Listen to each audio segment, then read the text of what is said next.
Example 3, evaluate limit x tends to 0 in bracket 1 minus x to the power n minus 1 whole divided by x. तर इथे limit x tends to 0 आहे आणि इथे आपल्याला हे solve करायचं आहे आणि एक्सची व्हॅल्यू 0 आहे आणि हा फॉर्म्युला इथे आपल्याला वापरायचा आहे. तर त्यासाठी आपल्याला काय करावं लागेल, आधी थोडासा चेंज करावं लागेल. 1 minus x equal to y. Let 1 minus x equal to y. तिथे 1 मायनस एक्स इक्वल टू आपण वाय घेतलं. मग y raise to n minus 1 divided by x आहे.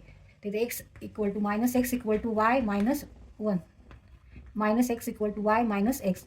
therefore x equal to minus y minus 1 minus y minus 1. आता ह्या फॉर्ममध्ये आपण हे आणलेले आहे आणि मग इथं आपण आता फॉर्म्युला वापरून सॉल्व करू.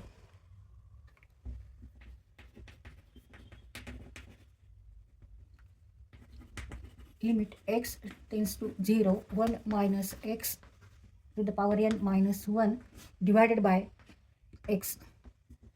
Now let or put 1 minus x equal to y. Therefore minus x equal to y minus 1. X equal to minus y minus 1.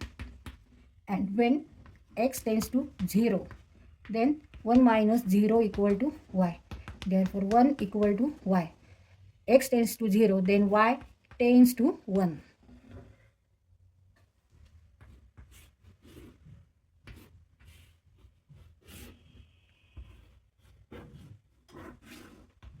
तिथे x टेन्स टू 0च्या ऐवजी आपल्याला काय करायचं, y टेन्स टू 1 घ्यायचे आणि 1 minus x means y and x equal to minus y minus 1 असं इथं आपल्याला सबस्टिट्यूट करू आपण. y tends to 1 y raise to n minus 1 minus y minus 1.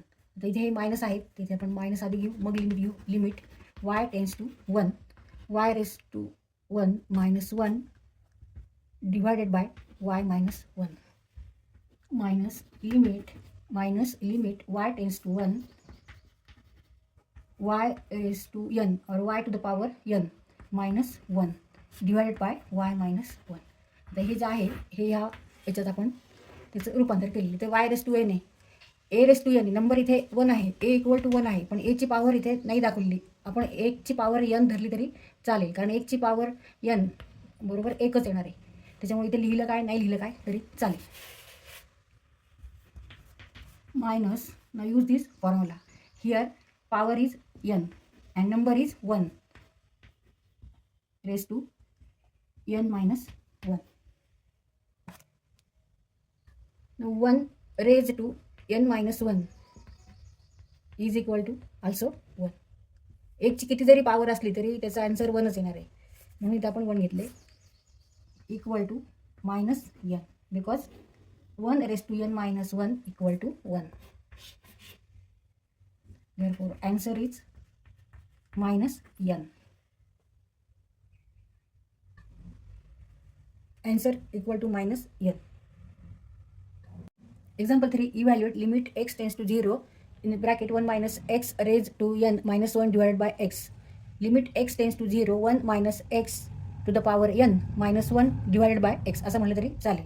Limit x tends to 0 कंसामध्ये 1 वजा एक्सचा n वा घात वजा 1 भागिले x हे आपल्याला सॉल्व करायचे, इव्हॅल्यूट करायचं. त्यासाठी आपल्याला हा फॉर्म्युला वापरायचा. हा फॉर्म्युला काय आहे, limit x tends to a x to the power n minus a to the power n whole divided by x minus a equal to n a to the power n minus 1 where n belongs to natural number and a is greater than 0.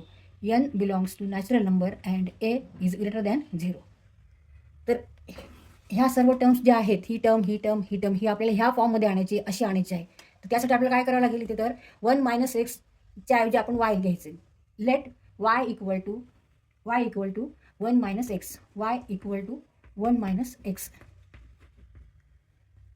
And when x tends to 0 जेव्हा एक्सची value 0 असेल तेव्हा y काय येणार आहे, then y tends to 1. आता इथे आपल्याला x काढायचं आहे, कारण इथे डिवाइड बाय x आहे. मग x minus x equal to y minus 1 minus x equal to y minus 1.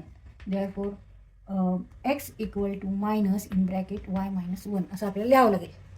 ह्या टर्म आपल्याला ह्या पद्धतीने लिहावं लागतील. मग 1 minus x raise to n ही कशी लिहिणार आपण, y रेस टू n, कारण y इक्वल टू आपण काय घेतलं आहे, 1 मायनस एक्स घेतलेलं आहे. आणि x इक्वल टू कसं लिहिणार, x equal to minus in bracket y minus 1. ह्या दोन टर्म आपल्याला अशा लिहायच्या आहेत. असं काय लिहितोय आपण? कारण ह्या फॉर्ममध्ये येण्यासाठी आपण ह्या पद्धतीने लिहिलेलं आहे, घेतलेलं आहे. Y equal to 1 minus x हे घेतलेलं आहे. जर वाय बरोबर 1 वजा एक्स असेल तर एक्स बरोबर वजा वाय वजा 1. आणि जर एक्स टेन्स टू 0 आहे तर वाय टेन्स टू काय येणार आहे? 1. ह्याच्यात जर आपण इथे 0 पुट केलं मग वाय इक्वल टू 1 मायनस 0 म्हणजे वाय इक्वल टू 1. याचाच अर्थ वाय टेन्स टू 1 असं घ्यायचं आहे. आणि आता हे आपल्याला परत लिहून काढायचं आहे. मग लिमिट वाय टेन्स टू 1 घेणार आहे आपण. आता वायमध्ये आपण हे क्वेश्चन लिहितोय. मग आता वाय घ्यायचं आपल्याला. Y tends to 1. 1 minus x means y ची power n minus 1. Y to the power n minus 1 divided by x equal to minus y minus 1. आता हे मायनस आहे हे आपण बाहेर घेऊ, आउटसाईडला घेऊ. मग minus limit y tends to 1 मग y to the power n minus 1 divided by y minus 1. Y minus 1. Y minus 1. आता हे जे आहे हे या फॉर्ममध्ये आलेले आहे. Y to the power n म्हणजे x to the power n minus a to the power n. इथे ए इक्वल टू काय आहे? 1 आहे. पण ह्याची पॉवर इथे n आपण लिहिलेली नाही आणि लिहिली तरी चालेल. कारण 1 टू द पॉवर n काय येणार आहे? 1च येणार आहे. 1ची कोणती जरी पॉवर असेल तरी त्याचा आन्सर काय येणार आहे? 1च येणार. 1 इंटू 1 इंटू 1 किती जरी केलं तरी 1च आन्सर येणार आहे. फक्त इथे आपण लिहिलेलं नाही, इथे लिहिलं तरी चालेल. Minus limit y tends to 1 y to the power n minus 1 to the power n divided by y minus 1. आता हे पूर्ण ह्या फॉर्ममध्ये आपण इथे लिहिलेलं आहे. मग आता इथे फक्त फॉर्म्युला जसं आहे तसं आपल्याला सॉल्व्ह करायचं. हे मायनस लिहायच्या आधी इथे n काय आहे तर nच आहे. मग इथे n लिहू. नंबर ए काय आहे? A equal to here 1. मग 1 n minus 1 n minus 1. 1 raise to 1 minus n minus 1 means also 1. म्हणजेच आन्सर काय येणार आहे? Minus n. Therefore answer is minus n. Therefore answer is minus n.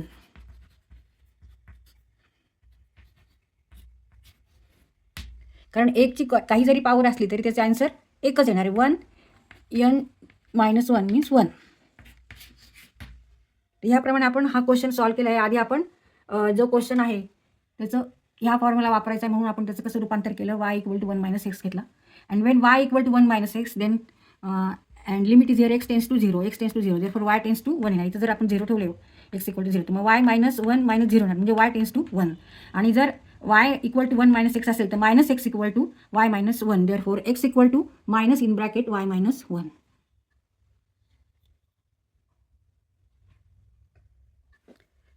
Y to the power n minus 1 to the power n divided by y minus 1. आणि हे इथे minus आहेत मग इथे आपण आधी मायनस घेतले आणि ह्या फॉर्म्युल्यात आपण n here a equal to 1 therefore 1 raise to n minus 1 equal to minus n. Answer is minus n.